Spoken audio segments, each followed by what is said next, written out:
Ben Simmons and his long-awaited return to the Brooklyn Nets. As a relative that's like from New Jersey, I always tend to watch a lot of Knick basketball games. I watch a lot of Knicks games. I watch a lot of Nets games, watch Giants games, Jets games, because they're all around in the local area. So it's like it's like I'm a New Yorker in terms of like with sports when there isn't a team in New Jersey. The Nets used to be the team in New Jersey, but then they moved after Jay-Z decided to do his thing and bring it to Brooklyn. But regardless, so like I decided I root for them, even though and I occasionally root for the Knicks, even though, they tend to, at least my Nets right now, they're not doing so well. The Knicks are doing pretty well this season. I mean, I wish it was the Nets that were doing better than them, but, we can only get so much in New York. I guess you could, in every sport that goes around, there's, New York doesn't tend to be the one that gets talked about the most. It's tough out here. It's tough out here being one of those fans. But after missing several games due to back injuries, Ben Simmons finally made his return to the court.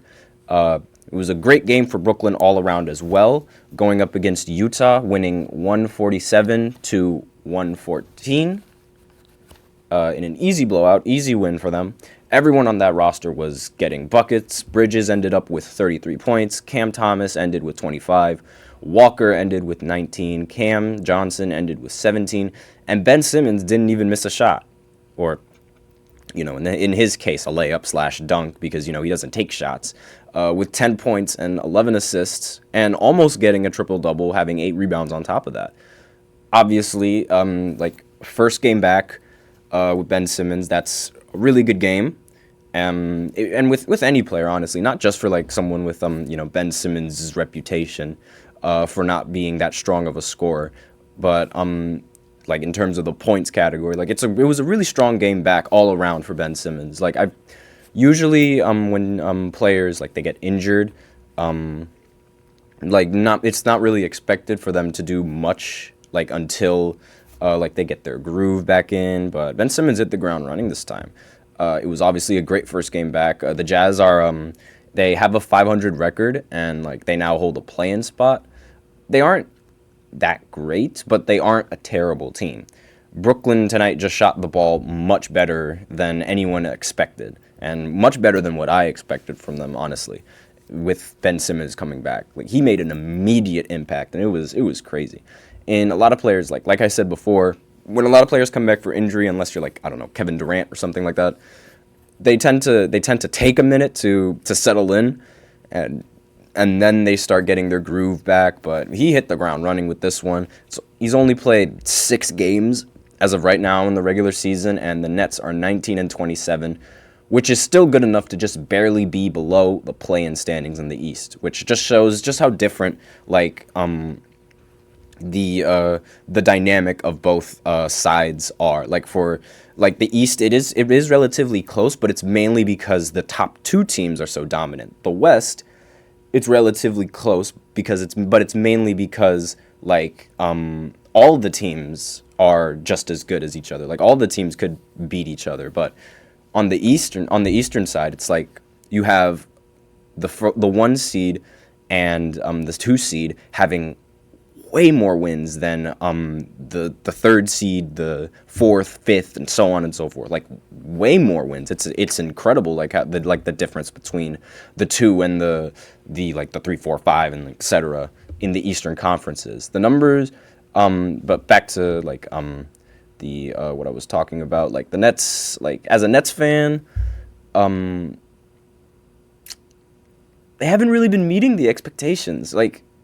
They have a mid offense and a mid defense. I believe they're ranked 17th in both last time I checked. I don't know if this game would change that, but last time I checked, they were ranked 17th in both offense and defense.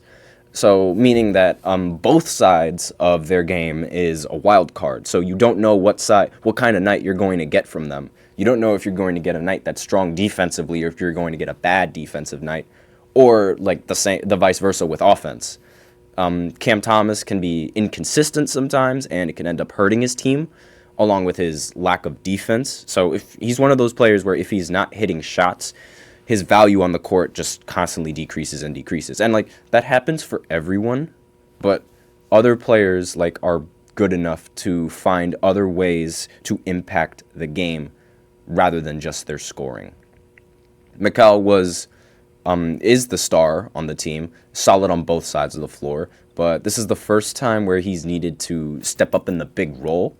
Like he was a really vital player on Phoenix when they're on their runs and when he was on that team, but now he sort of stepped into that I am the number one option role. So he definitely can do it. He's definitely like shown that he's possible of producing these numbers, but the problem is, again, with a lot of these Nets players is consistency. They lack consistency. The numbers that he's getting this year aren't as good as they were from the previous year on the Nets, but then again, that might be like just a side effect of playing with Cam Thomas, who also gets a lot of shots up. So the real dynamic is trying to find a method to properly share the ball between those two. Earlier in the season, Nick Claxton actually made a comment after Cam Thomas chose to take an open three instead of passing to Nick Claxton, who was wide open under the basket for a lob. Nick Claxton got upset because he thought that Cam should have passed it. However, Cam ended up making the shot. So I don't really see how you could get upset at your teammate for making a shot. So there might be some chemistry issues going on in there, but he wasn't really shooting the ball particularly well that game either. So that might have played something to do with it, because it was like, this guy just does nothing but Claxton's point of view was like he does nothing but shoot. So it's like, when is he going to pass the ball? Like, when is that happening? To Claxton, you like the ball in the paint, like under the rim, it's guaranteed. Like, why wouldn't he pass it? I guess like in his point of view, but he ended up making the shot, so I don't see any point to complain afterwards about it, because like, sure, he didn't pass to you, but like at least he's making the shot when he's not passing to you. So like you're still scoring, and like he's still helping you win, or he's still trying to help you win. But the big question of Ben Simmons' return and their ridiculous blowout win is if he's actually a positive, and can they actually do some damage in the playoffs? No, they cannot. No, they cannot. They will not be doing better with Ben Simmons whatsoever. I cannot stand Ben Simmons' mentality. I cannot stand it whatsoever. Now, don't get me wrong. He's a great all-around player. He can do everything elite. He could shoot the ball, except shoot the ball. I said he could shoot the ball. Wow, my bad. He can't shoot the ball. That's the one thing that he can't do on a basketball court. We have someone in the chat. Crucial PG. Again with Crucial PG. Goodness. All right. Yo, my boy Jamal. Sixers fan, by the way. Okay. So I guess he's speaking for his friend. He wants Ben Simmons back on the Sixers, Tobias Harris, and a second for Ben Simmons and Cam Thomas. Is that an idea? Let's see. So you can keep Ben Simmons. Like, please, just take him. Let him go back to. But why would he want him? Are you sure he's a Sixers fan? Because why would any Sixers fans want Ben Simmons back on the Sixers after what he did to him? Honestly, but like, I mean, if he wants him, then go ahead, please. Like, just take him, please. I don't want him, but I am definitely not going to sell off Cam Thomas. No, not at all. Not when the Sixers have a competent point guard in Tyrese Maxey to team up with him. Not going to happen. There's barely much. There aren't many players on the Brooklyn Nets that can sort of create the shots, and not only that, make the ridiculous shots that he can make, and that is a very huge value. While his defense isn't a value whatsoever, it's not even a factor. It's still like the shot making is really important. Like, we need that shot making along with Mikal. He needs that second option to be able to like produce enough offensively with how these teams have been firing on the offensive side of the ball. So in order to compete, it's like you have to be able to do that. You have to be able to have a elite scoring. You have to be able to have a balance of both, and giving that to the Sixers is just ruining my chances. So no thanks. I do not want to do that. So back to the conversation though with Ben Simmons and his mentality. He was hyped up as being the next LeBron. Now, when you are the next LeBron, like, when you were talked about as being the next LeBron, like, that is a huge comparison. That is so ridiculous, and everyone was agreeing with it when he was a rookie. Everyone was saying that if he would have just worked on his jump shot, he becomes LeBron left-handed. Like, Kobe warned him exactly about this in an interview where Ben Simmons, like, he was asked a question on what he thinks of Ben Simmons, and his response was, well, he's got to get a jump shot. And everybody laughed, obviously, because, it's a little bit funny, but Kobe was being dead serious. You quoted, if not, he will regret it. You look at what he's doing now. Without that, it is astonishing. Now, imagine you can shoot the ball. What does that open up for you? You don't want to retire and go, man, I wish I had a jump shot. If this kid gets a jump shot, it's a serious, serious problem, end quote. So, given that Kobe had such high praise for Ben Simmons and the rest of his game apart from his shooting, this is legit. Like, he legitimately could have been the best LeBron. Like, given that it's Kobe, he knows more about the game than anyone. And so far, what he said has been proven true. Since his rookie year, Ben Simmons has remained exactly the same. His free throws are terrible. His shooting is terrible. His shot selection is terrible. Anything that has to do with shooting the ball is just terrible, except for, dunking, which counts as a shot attempt. But, that's not really shooting the ball. All the praise then turned into ridicule once people started to realize how he's just doing the exact same thing over and over again, and he's not bothering to improve, and how he needed a confidence in his shot, and he needed confidence in his shot selection. His lack of scoring or like wanting to shoot the ball was a clear problem come playoff time, several times. And all the ridicule must have gotten to him to the point where he was afraid to even take shots, standing directly under the basket in several series while playing with Philly. Not to mention the game where he only scored 1 point against the Boston Celtics, or the several games where he's gotten hack-a-shacked just to get sent to the line and missed several free throws. And he's 6'10", by the way.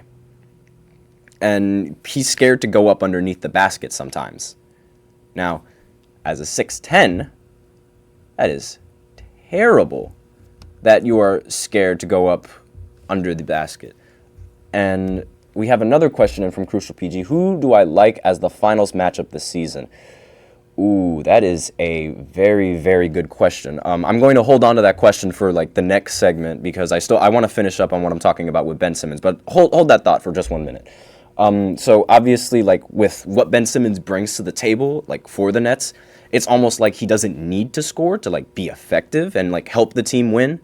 Especially when the offense has enough firepower along with good spacing, allowing Ben to find easy lanes to the hoop and, to create a lot of shots for other players. Similar to how Draymond plays with like Golden State, there obviously isn't anything bad with that, but remember, he was being talked about as being the next LeBron. He's not expected to give Draymond Green production. His lack of motivation or like wanting to improve is the only thing I need to know that makes me not want him to be on my team. Why would I want a player on my team who doesn't try to be more than what he is? Someone who doesn't give an effort to be good at something that could help your team. Like, he is the next LeBron, as he was told coming up his rookie year. LeBron exceeded his expectations. So I was expecting Ben Simmons to go above and beyond. Well, with LeBron and his ridiculous resume, not above and beyond, but above and beyond in his play style. Because it's amazing, like, how the hype was around him, and it's just all completely turned around because of the fact that he cannot shoot. And someone who doesn't give an effort into, like, practicing and shooting the ball is a liability, in my opinion. And that's why, I like Lonzo Ball over Ben Simmons. I would pick Lonzo Ball on my team over Ben Simmons any day of the week. Lonzo can do everything that Ben Simmons can do. He can play defense. He can dunk. He's athletic. And he can shoot now. And the funny thing about him was that he had that stipulation as a rookie that he couldn't shoot. because his jump shot was just, it was so funky. So like once the jump shot was broke once he hit the NBA. It was clean in college, but it was broke once it hit the NBA. But it was so bad that he went and fixed it, and he went from shooting 32% in his rookie year to averaging 37%, and then later averaging 42 on the Bulls. Like, that is an amazing jump in efficiency. And like, even the worst three-point shooters can turn into sharps if they practice hard enough. It shows like what a great work ethic can get you. It can get you far, and it can get you to places that you think you wouldn't be at. And that's exactly like what you need in order to make it far into the playoffs. You need players that want to do more than what's expected of them. And having Ben Simmons there is just like, we're just going to be mediocre. We're just going to be there. Like how we've been most of the years. It's like, I don't want that. And like, not only that, the matchups for him, Jesus Christ, if they put him on the floor with Claxton at the same time, I'm going to absolutely lose it, because he had this problem with Embiid where he would just sit under the paint and Embiid would work the low post, ruining all of the spacing. It was terrible. And like, I thought it would work. Like, at the beginning, I actually wanted Ben Simmons because we had Kevin Durant, Kyrie. But now that we don't have him, I don't want him. It's like you need to surround him with pieces that are able to produce enough in order for him to remain effective. Similar with how people think Draymond works, because Draymond needs Stephen Curry and Klay Thompson, quote unquote, in order to perform and do the things that he does, set his screens, pass the ball, play defense, and all that things. But the difference is, like, I feel like there's a lot more value with Draymond Green, because he's not scared to shoot the ball if he's got to. He just chooses not to. There's a difference. He's not scared of it, I don't think. I mean, maybe that's all just for show. We have no idea. So, and what's worse is that I don't think we can we can get rid of Ben Simmons, because everyone knows he can't shoot. Like, I don't know what trades are even available for him, or if anyone even wants him. Let alone everyone knows his weaknesses in the postseason. Everyone knows how to stop it at this point. Especially after this recent injury, I don't think anyone would want to pick up someone who's only played 6 games. And with that, we are well over the time. Goodness me, I ranted a lot. That's how you know I'm a Nets fan. So, I'm going to be back after a short break yet again. In the next segment, we are going to talk about the Lakers, your favorite topic. And we will, I'd acknowledge the comments that I saw earlier, but I will be right back after this short break.